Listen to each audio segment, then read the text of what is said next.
Hello everyone, welcome to Greenico podcast. My name is Sara Pawlikowska, I'm the co-founder at Greenico, and today my guest is Joao Fonseca, who is the expert on sustainability and permaculture designer. How are you doing today?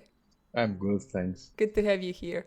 So just before we begin, I would like to warm you up with a question first. So what is your most favorite Polish dish? I would say pierogi ruski and barć. That's amazing. Very delicious. So first of all, I would like to ask you about your background. Could you tell us a little bit about your journey? I was studying in the university industrial product designing, and then I started to work as a light designer while I was doing the master in sustainable energetic systems. And I designed a lot of lighting solutions for outdoor, indoor, for retail, for different areas. And later I joined a project of soft mobility. I was able to design and do bike sharing solutions for cities, and I was also able to create my own company and start working as a consultancy in the design area, more focused in sustainability, but working in different fields like metal furniture, air purifying systems, and later, with the help of my wife, we also offer some consultancy in slow fashion, slow beauty, well-being solutions like biohacking and others that we will talk later. But nowadays, we are working in several countries like Switzerland, Dubai, India, China, Belgium, Spain, Poland, and UK. And so far, so good. It's being a great experience, a lot of learning during the process. Sounds very exciting. And I would like to ask you about the projects you're involved in. Could you elaborate on that a little bit? So we are working now in more focus in sustainability and circular economy, and we are partnering with plastics, with precious plastics, plastic people. We also have a friend in Project Kamp that is developing new ways of sustainable living. We also partner with Quatro Anas, developing events, and also helping in the farm with permaculture tips.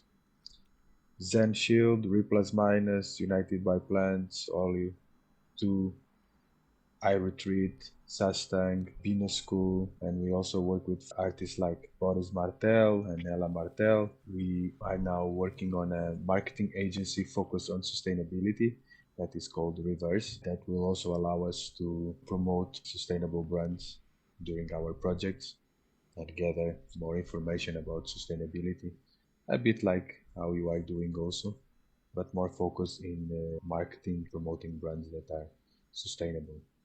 We also work with Truly, that is a new way to communicate. I think it will be also funny to take a look on that project later. That's a lot of very interesting initiatives. We will make sure to link them in the description so that people can learn a little bit more about them.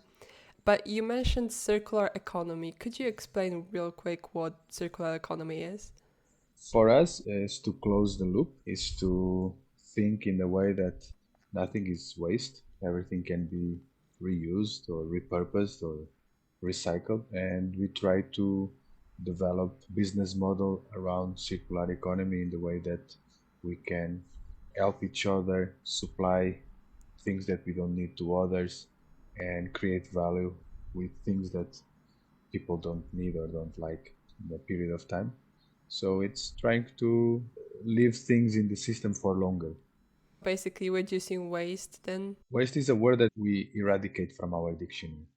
There is no more waste, there is just opportunities. I like that. So, since it's such a broad term, what are some of the biggest challenges when trying to apply circular economy to businesses?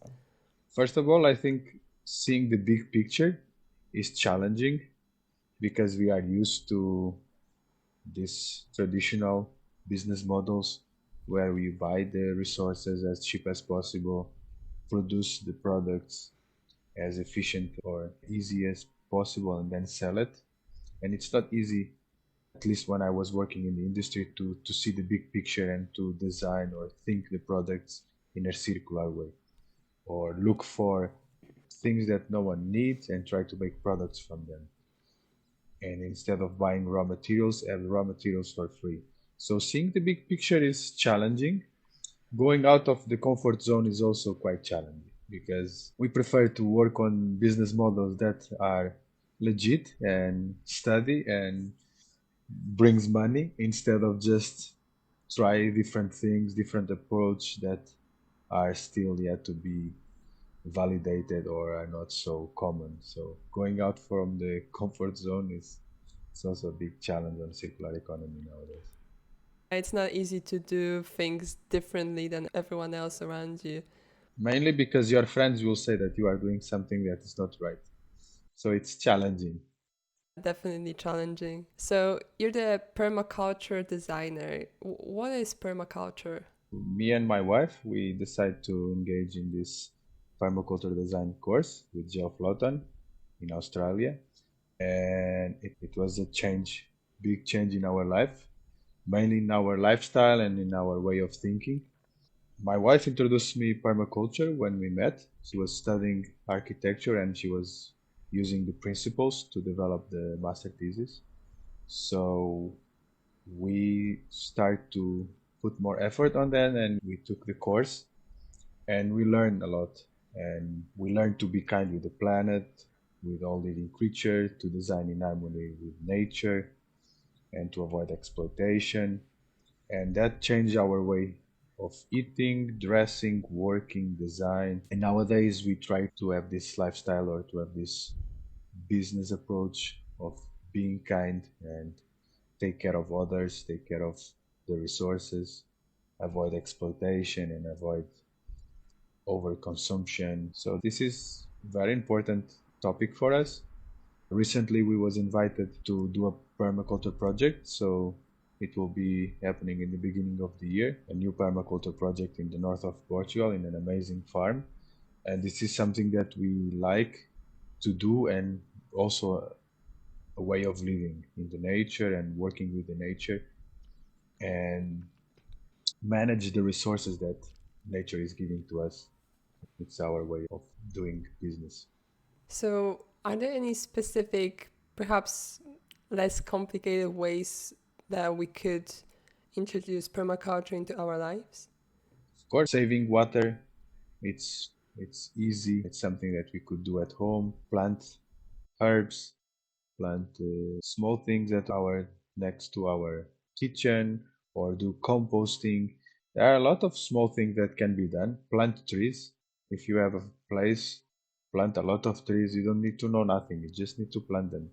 The ones that fit to the place will grow. The ones that don't fit won't grow and will die and feed the others. So in permaculture, if you don't know, you just do it, and the nature will guide you. That's a nice slogan for Yeah. permaculture. Nature is very kind to us and is teaching us a lot. And one of the principles that we learn is that for every 1 hour of work, we should have 100 hours of observation. So when we do something, we already know quite well what to do.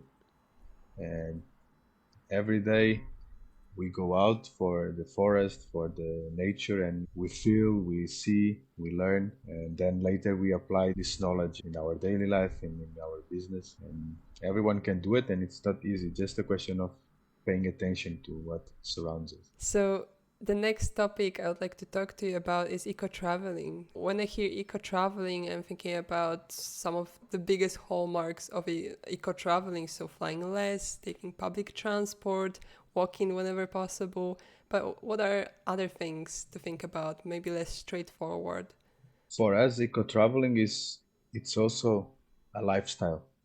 We travel on electric car and we plan our trips, we drive slow, we don't do longer trips if we don't need, and we try to make a journey instead of just a trip. So nowadays we are more focused in plan a trip that goes around Europe instead of just go to Paris and come back, or going to Spain and come back. We found that could be interesting in the sustainable way to do one-way trip instead of two ways.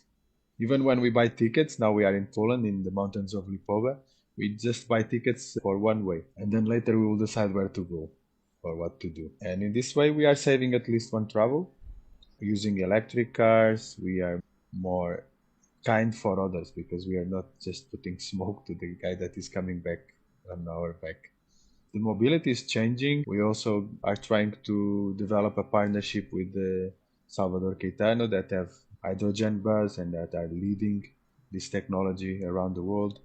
So we are focused on the new ways of mobility, soft mobility or zero emissions. Eco traveling is going minimal, be more aware of what you do in the traveling, and respect. Always respect nature and respect the others. So you mentioned using your electric car to travel around Europe. So one of the things that I think people are a little worried about is the lack of infrastructure in place. We are trying to partner with companies that are expanding the possibilities to travel around Europe, because nowadays in Portugal you can travel with one card or one app and charging in every charging stations in the country. But when you go out from Portugal, starting to be different, and every country have their own rules. Probably you need to have one card per country or more than one if you want to charge in different stations. So we want to showcase that challenge, and we want to bring awareness so the European community can come up with plans to make it more standard or more uniform in the way that we can travel with one app or charging anywhere using one platform. We also want to bring this to attention of the public so we can improve the infrastructure and promote more this kind of traveling. That kind of leads me to the next topic of being a digital nomad and homeschooling. Would you say that homeschooling is kind of a byproduct of being a digital nomad? Yeah, it's a good byproduct, because nowadays, being a digital nomad, you create your own flow and you work in the way that you spend not 8 hours working, you spend different time of your life working. And with schooling, things are changing also. Old school is less important nowadays, and it's for us more important to offer experience to our daughter and offer the possibility to develop different skills, and then later use that skills to choose a job or a profession or something to do for living. And homeschooling is very good for us, and we have good partners on that area that we are trying also to engage and to bring to our life so we can offer this to our daughter. I really like what you mentioned that your daughter or children who are homeschooled in that way, they will be able to choose their profession not just based on what they think it is, but based on their actual experience. Yeah, because when I was in the school, I was studying till the university and I didn't know what to do or what I like to do as a profession.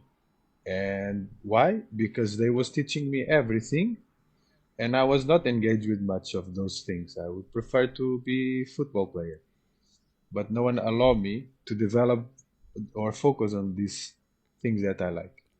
And we want to do in the opposite way. We want to offer the possibility to learn everything that our daughter wants, to experience different things, different sports, different profession, different artworks, and then she will naturally choose the one she likes, and she will be very good doing that, because if she's doing something that she truly loves, it will be easy for her to be a good professional, and it will also be easy to choose.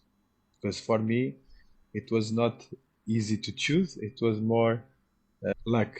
I choose something that I later enjoy. So it was more luck than knowing what to do. The last topic for today that I would like to talk to you about is biohacking. So you mentioned biohacking, but what is like the top one, your favorite biohacking tool? The one that I like the most is the breath work. So learning how to breathe and use breath in different moments of your daily life, for me it's very important and it's helping me a lot. Even when I'm starting to get some flu or some issues, breath work is the first tool I use to take care of that and to repair my body. And then there Mm-hmm. are others, like going to the freezing river in the morning and wake up with this water that looks like needles in your body. It's also a good way to increase the resilience and the body healing or body protection. Meditation, the way we eat, we have a plant-based diet, so we don't eat meat, and this also is for us a good way to feel better because we are what we eat and we prefer to be more aligned with the plant's lifestyle. Biohacking is a lifestyle, but there are also tools, and we also promote some tools for the sports, for the professional athletes, or for competition.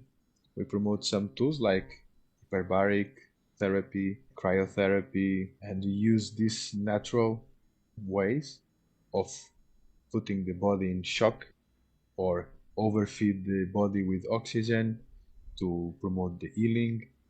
So this is for us, biohacking is starting in the lifestyle, and there is a lot of things you can do on a natural and plant-based level. And then there are some machines and some other tools that can boost your performance in a professional or in sports level that we also use and like to promote and to offer to our partners. So, would you say that biohacking can help with eco anxiety? So, this overwhelming feeling of helplessness because of the climate change? Yeah, if you practice meditation, if you practice breath work, yoga, or all these holistic therapies and ways of looking to yourself, and if you have a lifestyle that is sustainable, you won't have eco anxiety because you will feel good with the things you are doing. You feel that you are part of the solution and you feel that you are in your scale helping changing the world and making it more sustainable. So we have no eco anxiety, or we don't suffer this kind of anxieties because of the way we live and the way we are happy and in peace with our actions and with our impact in the world. This lifestyle is also what we want to do in the future and what we want to promote. And we are developing a project that is called Eco Explorers Journey Towards Sustainability. We want to travel in an electric car or in a sustainable way and showcase sustainable initiatives, sustainable projects, good examples of and projects that are pushing sustainability to the next level. And we want to visit this place, promote this place, and create a bigger community of people that are conscious consumers, eco travelers, digital nomads, new generations, people that want to be part of the change. And that's what we are planning to do in the future. And we will plan to recover and recycle plastic on the way with the help of plastics and precious plastic, plastic people. There are a lot of amazing initiatives around the world promoting plastic recovery, reforestation. We are doing a lot already. We should be proud of the things we are doing, not so much trying to show what is bad and how bad we are going. I think it's good to be positive and to do our own part, to be part of the solution and be positive and push forward the things that we can do. And nowadays, I'm more focused in decentralizing the sustainability in the way that everyone can do a bit, and we don't need to rely so much in the governments or in the countries or in the United Nations or in the big company because politics are changing every 2, 3, 4 years. Companies are also changing. They are based or focused on profit.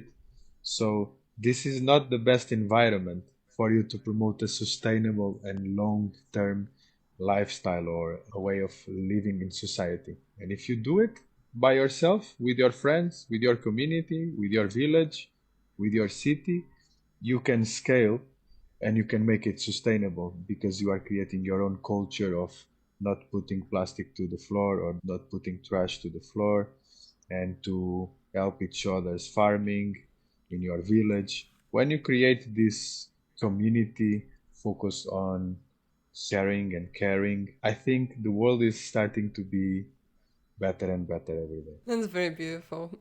I have one more question for you to finish off. So, if you could give advice to your younger self, so something that you wish you started doing earlier or maybe stopped doing earlier, what would that be? That's a good one. I think the best way is always to look to ourselves, see how we impact the planet and how we behave towards the nature and towards the others. And if we decide to be kind with all living creature and share love and be positive, this is a big change and this will change all of your life. So for the youngers, if they adopt this positive mindset of enjoying the nature, enjoying the river, enjoying the sun, enjoying the clouds, enjoying the forests, this will change the perspective and the way they perceive the world, the way they want to live in this world or in this environment. And if they are evolved enough to do this retrospective or to think about themselves, I think it's going to help them having more clear strategy to live their daily life. Joao, thank you so much for taking the time to talk to me today. It was a real blast. Thank you for inviting me. I hope we can talk later with the projects that we are visiting, and let's be kind to all. Let's be kind.